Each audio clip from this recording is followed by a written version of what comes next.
Hey guys, Sean here.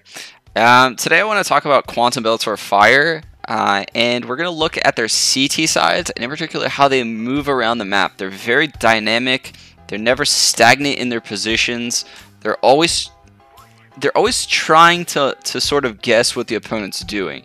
So we're going to look at two rounds in particular so far from the major, where they've made great adjustments in the middle of the round.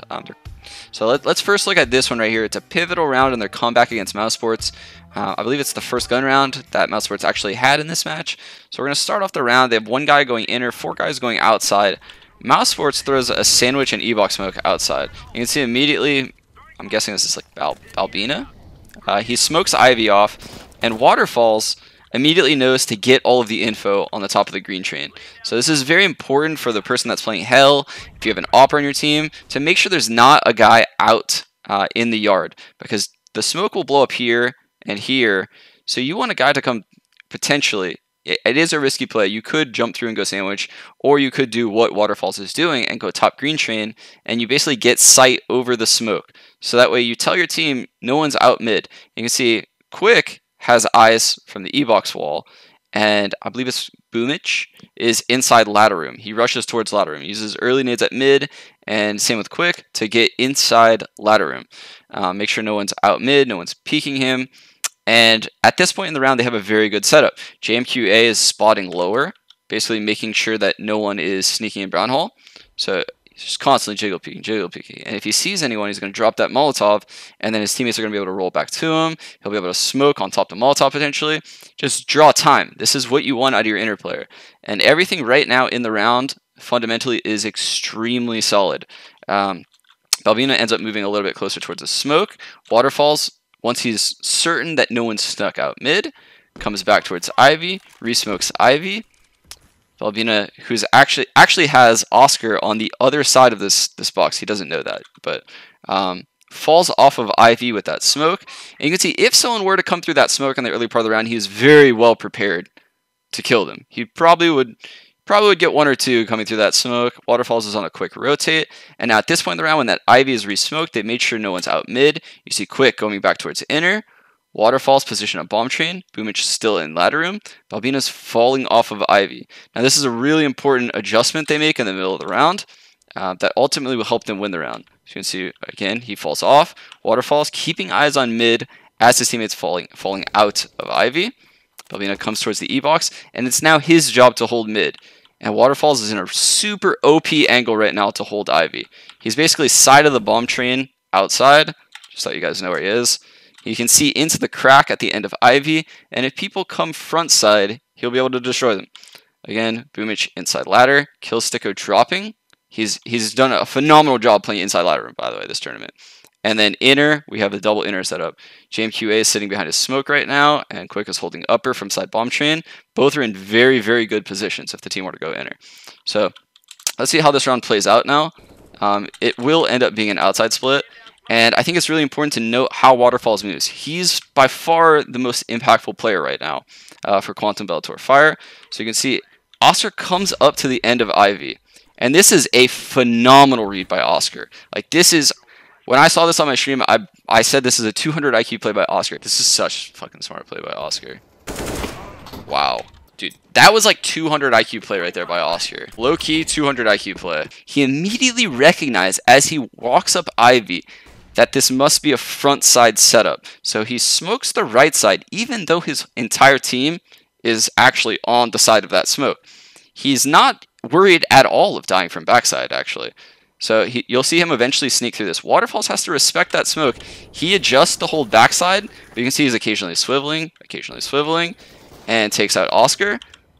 He's aware immediately that his teammate said that the guy could be out mid, adjusts, sandwich, knows the timing, kills the last guy pushing Hell. This is an incredible round from an underdog team. And it gives me a lot of faith in them after the major. At this point, they're obviously playing only heavy hitters in best of threes. It's going to be super hard. One thing that they have going for them is that they play Navi. But plays and adjustments like this transcend maps. This shows another level of understanding of teamwork and rotations. Communication is definitely on point with these guys. So let's hop in actually another match that I was really impressed with. This is more of a gambly round, but just the fact that they're willing to make such reads is really, really good to see. So let's hop into the next game right now. Okay, guys, so I chose this round as the 3-3 round from Quantum Bellator Fire versus Gambit Esports at the Major. And this round shaped the match so incredibly much. This is a huge economy swing round. If either team loses, they're broke. Okay, so at the start of the round, Quantum Bellator Fire sends 3 people towards B, and we'll see what happens right now. So you can see Gambit smokes the car right there. Okay, this is actually a super intelligent play by Gambit. So initially, Quantum was planning a banana push, and you can see they have 3 people here, just kind of chilling, and 2 at the corner off, and then 4. They're waiting for the smoke to fade. Gambit mollies the corner, mollies sandbag, nades the sandbag, pushes through. Mo is constantly spamming the smoke, harassing, so that way they can't push the corner. They kill quick at the sandbag, okay? There's nothing Quantum could have really done about that other than maybe provide a couple support flashes, or maybe a teammate could have dropped a smoke and got him away and wasted a ton of utility, which would have been a huge fail, and they probably would have ended up losing the round anyway. So it's probably best that they honestly just did what they did. So at this point in the round, Gambit's allowing Quantum to reset. They're waiting for additional aggressions, and Quantum isn't giving it to them. It's the next part of the round that's actually very important. So Boomich clears out middle here, okay? And keep in mind, Gambit is still moving at a really slow pace. If they were to have continued into B, there would have still been 2 guys there. One boosted spawn and one holding spawn. It would have been a very dangerous situation for Gambit. They could have rolled back to A, but that's a really hard call to make. And with guys stuck in the pit with potentially nades and Boomich still there, maybe, it's also a risky play. So Gambit's making the right call here. But when Boomich clears mid like that and comes back to B, it's a play that I really like to see out of an Underdog. It shows that they're not afraid to make a gamble stack. They're not afraid to guess the wrong site and just save their guns. Allow the pit player to play the A side alone. If he gets 2-3 kills, we can still go for it, maybe. Okay, that's what they're thinking here. So Waterfall still holding that aggressive stairs angle with the op. They have a guy still boosted spawn, and Boomich is rotating around right now. So you can see Gambit lining up an exec behind this smoke. They're just waiting. Waterfalls takes a shot blind. Immediately they get mollied. Boomich gets that kill from back emo. Waterfalls gets the next kill, and you can see this is a disaster for Gambit right now.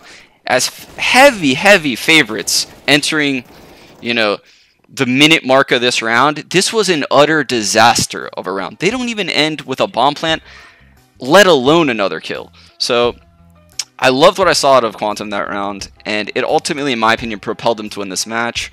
That small info play at mid by Boomich, then rotating back to B, willing to take that gamble. It definitely gives me hope for this team. Honestly, they're not as big of an underdog as everyone thinks they are. I'm just going to go ahead and kill myself. I will say that. Their T sides are a little bit raw, but plays like this on CT side and adjustments and full map movement makes them a live dark horse in this tournament. So let's see what they have to offer here against Na'Vi. And yeah, hope you guys enjoy watching as much as I do. Peace.